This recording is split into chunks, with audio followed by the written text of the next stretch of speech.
Seja bem-vindo ao Macabrocast. Agora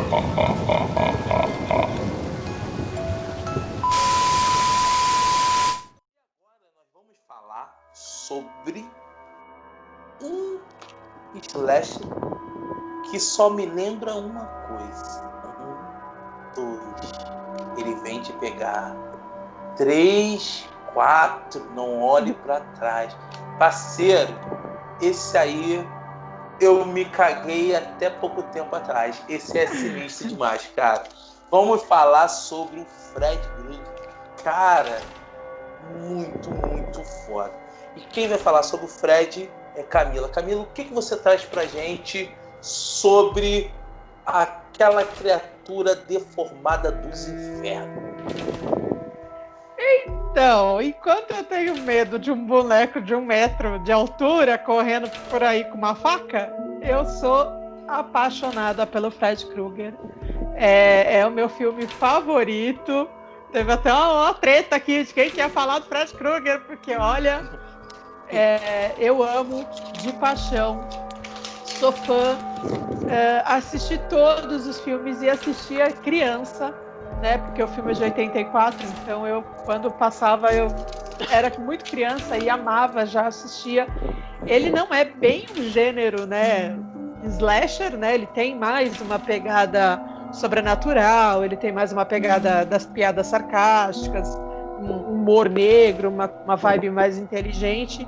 E o Fred, diferente, eu acho que na linha slasher, o que veio apresentar um pouco de história foi o Myers, né? Mas o Fred não, o Fred tem toda uma história por trás do personagem, né? É um filme, como eu falei, de 84. Aqui no Brasil, ele ficou conhecido, a franquia chamava A Hora do Pesadelo, que lançou aí o Fred Krueger, e contava a história clichêzona aí dos jovens que começam a ser aterrorizados pelo Fred nos sonhos, né, tendo pesadelos com o Fred Krueger. E ali ele faz de um tudo dentro dos pesadelos, né, matando os jovens da vida real. E aí, ao longo dos 6 filmes, você vai descobrindo que a história, né, do Fred, e ele nasceu em 46, então é uma outra época. Ele é fruto de um abuso coletivo que uma freira sofreu trabalhando em um hospício da cidade, né, de Springwood. E aí, quando ela dá à luz, ela coloca ele para adoção. E ele é adotado por um velho que maltrata muito ele. E a primeira vítima do Fred é justamente esse velho. Aí ele casa, ele tem filhos e começa na cidade um serial killer que matava crianças. E ninguém sabe quem é. E o Fred, nessa época, conseguiu um emprego numa empresa, uma fábrica, onde ele trabalhava na caldeira. E nas horas vagas, ele trabalhava vendendo sorvete, o que facilitava ele ter contato com as crianças. E aí a mulher dele descobre que ele é o assassino serial killer de Springwood. E aí ele mata a mulher dele na frente da filha. Só que a filha conta para as autoridades que ele é o assassino e que ele matou a mãe. A população enfurecida vai atrás dele. E ele vai preso, mas acaba saindo por um desses... Se fosse aqui no Brasil era super comum, mas nos filmes americanos até é inédito ver isso, uma dessas brechas na lei, ele acaba sendo solto e ele se esconde num determinado lugar e a população enfurecida vai atrás dele, acha onde ele está e ateia fogo no lugar. E aí, na hora que ele está morrendo lá no meio das chamas, queimando vivo, ele invoca um demônio, que é o demônio, são em formato de 3 serpentes voadoras, é o demônio dos sonhos, e ele invoca esse demônio e ele pede a imortalidade. E em troca dessa imortalidade, ele vai ser o maior assassino serial killer de sonhos que eles já viram. E os demônios dão essa imortalidade. E ele começa a série clássica dele aí, né? E ao longo dos 6 filmes, muitas coisas vão acontecendo, a gente vai conhecendo um pouco mais do personagem. É um personagem com muita história, muitas... É muito interessante ver isso, porque eles contam a biografia do Fred antes de se tornar, né, serial killer. E é engraçado porque no 7º filme, o diretor, né, que é o Wes Craven, que a Josi já tinha falado, ele fez um filme onde o Fred aterrorizava os atores que interpretavam o elenco, né? Tanto o Fred quanto a menina aí, a Fennel Girl, que é a Nancy. Então eles começam a ser aterrorizados, os atores, né? Começam a atuar como eles mesmos no filme, aterrorizados pelo Fred Krueger, né? Então é uma brincadeira de quebrar a quarta parede, assim, absurda, genial, só ele para fazer um negócio desse. Esse cara faturou muito dinheiro, né, com a franquia do Fred, e aí depois veio série, jogo, o Fred com o Jason, remake do Fred, e o Fred é citado em vários filmes, séries, ele é citado em desenho, ele é citado em uma série de coisas. Acho que ele é um dos personagens de terror mais marcantes da história, até por causa das garras, né? E eu sou apaixonada, é de longe o meu filme preferido, e eu acho ele inteligentíssimo, perfeitamente esse roteiro. Para mim é uma obra-prima do terror. Cara, eu gosto muito do Fred. Agora eu vou trazer uma coisa que pouca gente sabe. Fred é inspirado numa história real. Isso aí. E quem falou isso foi o próprio diretor, o Wes Craven. Ele disse que é o seguinte: onde que ele teve a inspiração do Fred? Ele leu num jornal sobre um rapaz, uma família da Camboja, que ele estava vários dias sem dormir e ele falava que uma criatura estava aterrorizando os sonhos dele. E se ele dormisse, ele iria morrer. E ele ficava tomando cafeína, para não dormir. A família achou que ele estava com algum problema psicológico, não acreditou muito, trocou a cafeína por um sonífero. O rapaz tomou o sonífero e dormiu. Quando chegou de noite, a família ouviu uns gritos horríveis no quarto dele. Quando chegou lá, ele tinha morrido. Ele morreu dormindo. E o Wes Craven, quando viu essa história, falou: caraca, que história, porra, sinistra. Eu tenho que fazer uma coisa. E ele foi escrevendo. Os trejeitos do Fred Krueger é inspirado num senhor que amedrontava muito o diretor. Um velhinho que ele falava, que andava pela rua, que ele morria de medo desse velhinho. E ele foi pegando os trejeitos e botando no personagem. E o nome Fred Krueger era o nome de um moleque que praticava bullying contra o diretor. E ele marcou o nome e pegou o nome daquele filho da mãe e falou assim: agora tu vai ser o pior vilão do cinema todo tempo, seu desgraçado. E daí que veio o nome Fred Krueger. Eu não sei se vocês sabiam disso aí. E, Josi, qual é a sua opinião sobre o Fred? Você gosta? E o que você tem para nos dizer sobre ele? Gente, o Fred é maravilhoso, não tem indiscutível. Dispensa apresentações, né? A Hora do Pesadelo é uma das franquias mais marcantes, não só do terror, mas como do cinema mundial e tudo. E quem nunca ouviu falar no Fred, né? Ele é uma figura muito popular, tanto que ganhou, como a Camila mencionou, ganhou jogos, muitos filmes. Teve o reboot acho que é de 2010. Eu não curti muito aquele filme, não. Vocês assistiram o reboot de 2010? Péssimo. O rosto do Fred, meu Deus, o que fizeram com aquilo. Por isso que os originais são melhores. Ele é anos 80 total. E eu adoro o Fred, eu acho ele muito marcante. As frases de efeito dele, do sarcasmo dele, é incomparável. O Fred é maravilhoso. Teve aquele crossover com o Jason nos anos 90. Tava todo mundo esperando esse filme sair. Foi sensacional, sensacional. É uma obra-prima, realmente uma obra-prima. E você sabia que ele foi inspirado nesse caso real? A primeira parte do que você falou eu sabia, mas essa segunda sobre o nome dele, aí eu não sabia, fiquei sabendo agora. Eu não sabia. Terror macabro também é cultura, gente. E Anderson, a pesquisa foi boa. E Anderson, o que você tem para nos dizer sobre o Fred Krueger? Vou contar uma história pessoal, tá? Como é que eu conheci o Fred Krueger? Quando começou a chegar o famoso videocassete, olha que papo de velho. VHS, lembra? Videocassete. Tem um primo meu também que gosta muito de filme. Tem um primo meu que gosta muito de filme. E quando ele ganhou o videocassete, era numa época que o videocassete estava começando a chegar aqui no Brasil. E o primeiro filme que eu assisti em VHS na minha vida foi A Hora do Pesadelo. Foi o primeiro filme que era inédito para mim.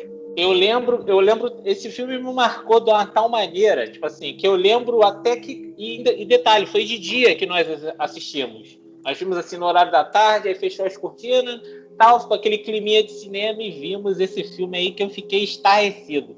Esse personagem, eu tive medo dele durante muito tempo. É daquele filme que é aquele tipo de personagem que tu fica assim, caraca, e ele lida com uma coisa muito frágil da gente, o ato de dormir. Quando você está dormindo, você está 100% fragilizado. Você não tem defesa, você não tem nada, você está ali em repouso e é quando ele age. Eu acho isso uma das coisas mais espetaculares e assustadoras em todos os slashes. Porque não é uma pessoa correndo dele, é uma pessoa que está em repouso, entendeu? Em defesa. Então, eu não sei se vocês sabem o nome dele, como a Camila citou, contou a história dele e tal, que essa história foi destrinchada ao longo da franquia, né? Que foi dando todo esse escopo ali pro personagem. O nome dele é Frederick Charles Krueger, né? Que era quando ele era humano ainda, né? E outra coisa também bem curiosa, que a Rua Elm, ela existe, tá? E tem uma coisa muito interessante, foi aonde o Kennedy foi assassinado, a Rua Elm. Isso o diretor sabia, foi proposital, ela foi escolhida propositalmente. E uma outra coisa também bem interessante é que foi o primeiro papel do Johnny Depp, o galãzinho do primeiro filme. Eu não sei se vocês lembram disso. Jack Sparrow. Foi o primeiro papel da vida dele. Foi o primeiro papel. Olha o sinal de sucesso aí, né? Começou ali.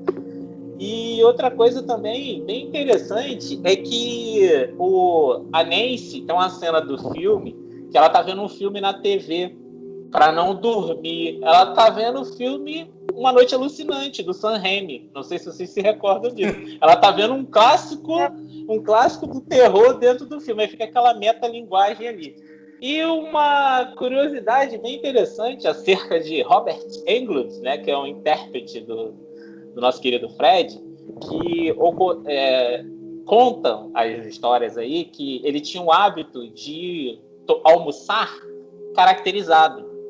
E durante as filmagens de alguns filmes do Fred, ele tinha uma certa frequência de fazer isso para trollar as pessoas.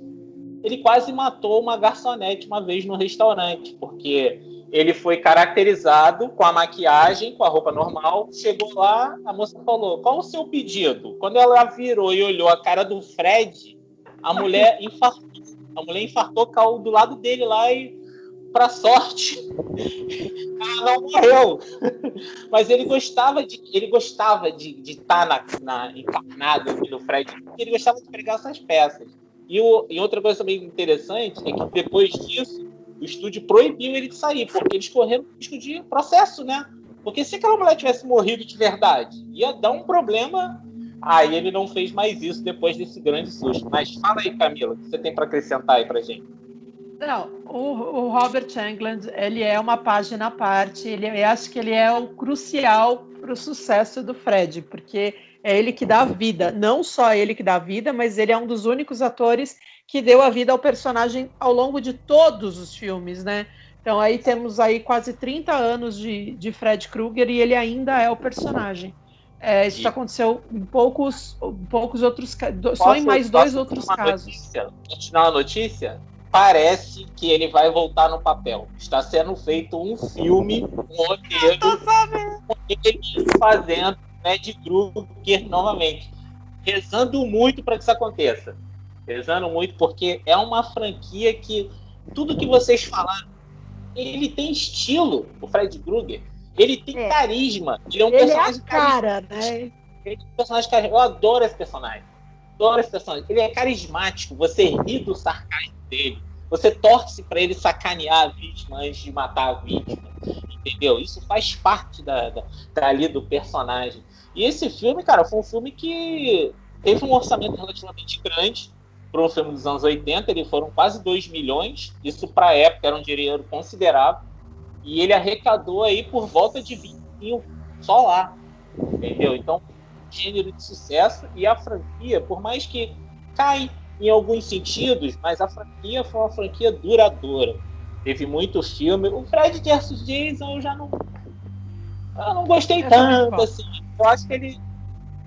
É porque o humor do Fred não combina com a apatia do Jason. Eu só acho, então virou um conflito ali no filme. Mas é um filme que dá pra você se divertir bastante, matar a saudade. Eu vi esse filme no cinema também na época. E, cara, Fred é o cara. Ele, pra mim, é um dos personagens mais legais desse gênero. E as cenas dele, assim, né, no backstage, caracterizado, são tão famosas que virou meme, né? Tem cena dele fumando com as garras. Você vê que ele tá num banquinho, tipo, na hora da gravação, ele tá fumando lá com a garra e pensando na vida. Virou meme isso, que inclusive no Terror Macabro é um meme que brota todo dia no Terror Macabro esse meme do Fred, né? Tem uma foto também de produção que é bem legal, que aparece ele sentado numa cadeira assim, com uma latinha de Coca-Cola, um fonezinho de Walkman, com o Walkman preso assim na cintura, bem anos 80, assim, o Johnny Depp do lado, a Nancy do outro, cara, muito legal, tipo assim, que é dos bastidores. E né? ele caracterizado. E ele caracterizado, cara, muito legal, cara. As mortes, cara, a gente podia ficar falando aqui, fazer um programa só dele. As mortes são as mortes mais engraçadas e mais criativas do slasher. Vem do nosso que eu diga, né? Aquela morte da cama, ele sendo sugado pela cama e aquela chuva de sangue. Não, e o mais maneiro... Aquela é muito foda. O que a gente faz com o celular hoje, ele estava fazendo com a TV. Ele estava deitado na cama com uma TV pequena no colo, vendo TV. É engraçado isso, né? Que a gente a gente faz isso no celular, né? A gente não deita ficar ali olhando pra telinha. Ele tava fazendo uma coisa, só que na proporção da TV ali da época, né? Mas daí as mortes dele, né, são assim, engraçadas e tal, mas você vê que também tem uma pegada, porque na vida real ele matava as crianças incineradas, né, na caldeira. Então, e ele morreu, a maneira que ele morre também é bizarra, né? Ele morre queimado vivo. Se ele molestava as crianças ou se ele só matava, se ele era um pedófilo, coisa. Mas se você parar pra pensar no personagem, isso fica meio dúbio. Eu acho que na época, se eles falassem que ele era pedófilo, ia dar muita treta. Ia dar uma treta, ia ser muito desproporcional. Então eles deixaram ali no subentendido. Será que ele fazia isso mesmo com as crianças? Porque como ele era abusado, né, que depois a gente vê mais pra frente, aí você começa a ligar as coisas, né? Falar, realmente eu acho que ele fazia isso com as crianças também. Ele é um personagem... E pra mim, esse é o mote do negócio, do personagem.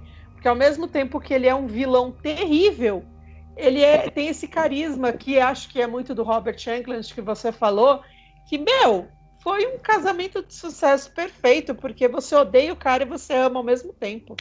Para mim é um personagem inigualável.